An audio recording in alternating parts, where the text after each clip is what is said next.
what do you think about racket abuse in tennis? Okay. Can abusing your racket help you perform better in a match? So I don't know if you've seen tennis players, tennis pros, they smash their racket when they're angry sometimes. Have you seen Serena Williams smash their racket? Anybody, even Federer has done it. They smash it to bits, the whole racket explodes, and the crowd goes, oh, like they go, oh, they're like surprised. Is that okay to do? Is that obviously not? It's against the rules. You'll get a point violation. But should they be allowed to do that? It's anger, right? Is that part of amplification of anger? You just smash your racket into the ground, and then after that, maybe you'll calm down, right? You want to dial it down. What do you guys think? Is racket abuse okay if you're like the referee? Or if you're a player or coach, should that be allowed? Is that okay?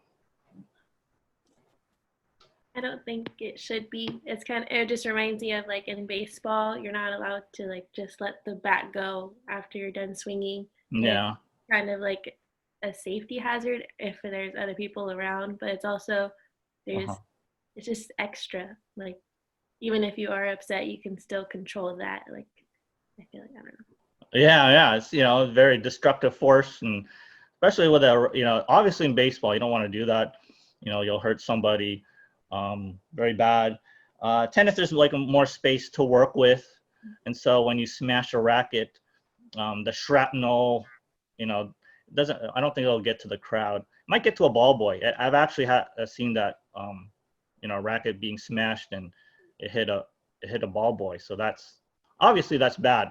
Okay, but maybe there's a space on the tennis court where you're allowed to do that. They give you a box and just bust out and then just destroy it, like that should feel good, right? That should feel like just smash it. They give you a box. It's allowed. Would that be okay for the player? Would that help the player perform better? Because you want to dial it back down, right? The anger. I feel like it'll help them get like less frustrated, but then like as an opponent and I see the person I'm going against smashing their racket, I feel like it'll be easier for me to like play, or like because basically like it shows that you're in their head or like they're in their own head. Oh yeah. So it'll be easier for an opponent to go at you if you show that you're frustrated like that. So I feel like it, like what they were saying, I feel like it shouldn't be allowed just because it shows not a sign of weakness, but it shows that like you can slip up more because you're more focused about what's in your head than like the actual game.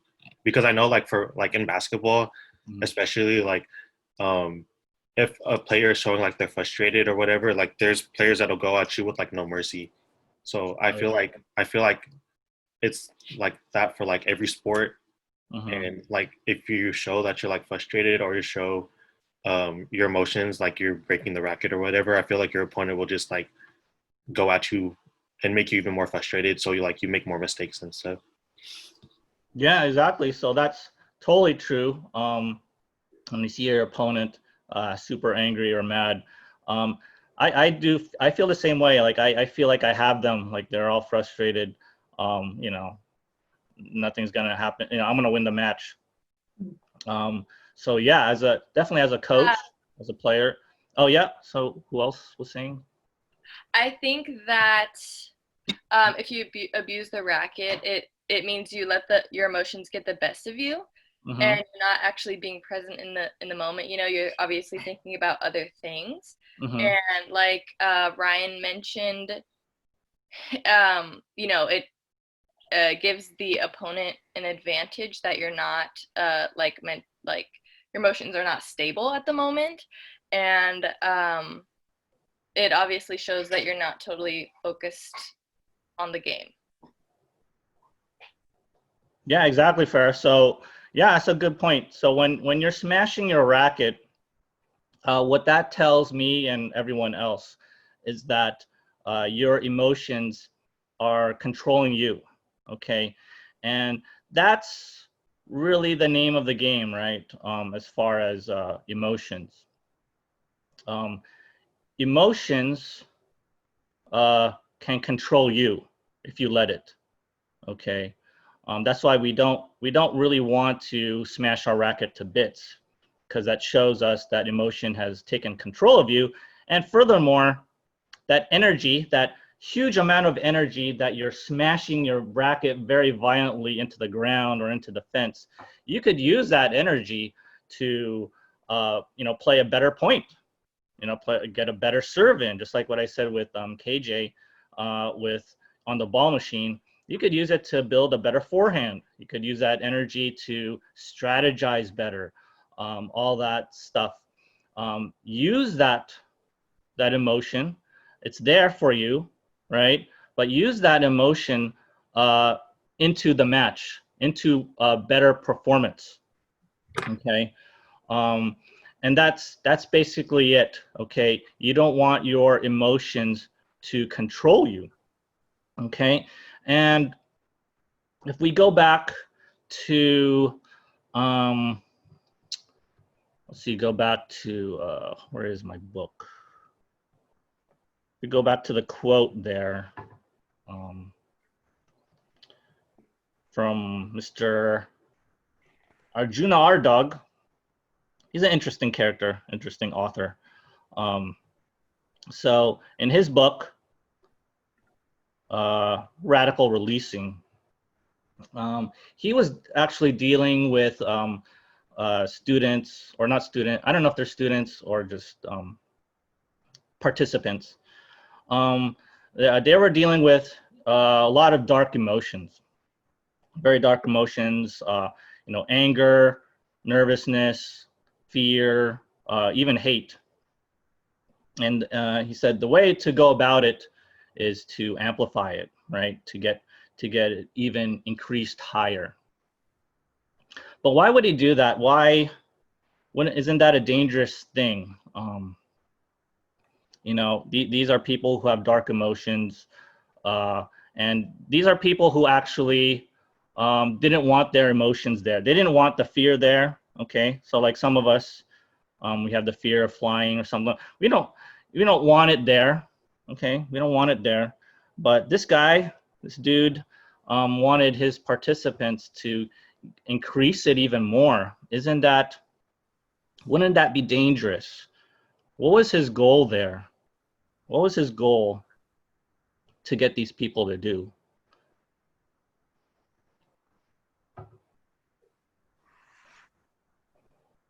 To increase their emotions, their dark emotions, at a very to the highest point, to whatever that highest point is. Why was he trying to do that? Or do you think that is a bad method? Is that a dangerous method to do? I think Nathaniel was talking about it before. It's like at the height of that fear, you kind of like kind of have like that confidence. I think in a way, I think he wanted like his students to kind of like maybe not like overcome it, but at least have the confidence to kind of like face it when they have that feeling. So like even if you can't really like fully overcome it, you won't be as scared, and you kind of just face it head on when you can. Yeah, exactly, Gabriel. So you got the answer down right there, okay? The facing it. So at that highest point, if you ever get to that highest point, it's hard to talk about it in in this setting because we can't actually be there right now. We have to really focus in. But at that highest point of fear, of anger, or whatever dark emotion that you're feeling, it becomes absurd, okay? It becomes almost a delusion. It becomes something that you can handle. You could easily handle, as if it was just a piece of candy on the table and you're about to eat it. Okay, at that point, it really is just another feeling. Okay, it's not controlling you anymore. it's there, still there, but you've embraced it. And the thing that this guy was really trying to do, it's even higher than embracing it or enjoying the feeling, is these people, these participants were identifying with their emotions. And so so when we say we're angry, right? Like I say, Coach Adrian is angry, okay? Is angry Coach Adrian? Is the anger itself me?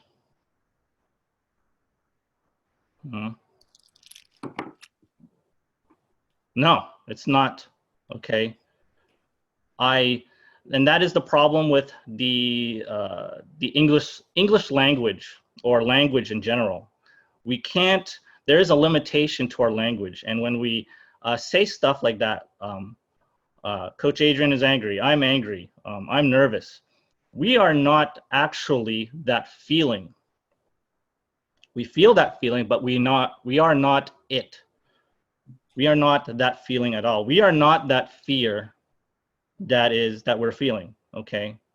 So that identification of that feeling is the error in our thinking and in our feeling. When we start identifying with the anger, and we literally say that I'm angry, that I am anger, well, that is incorrect. And then you will always be in control of that. Or anger will always be in control of you.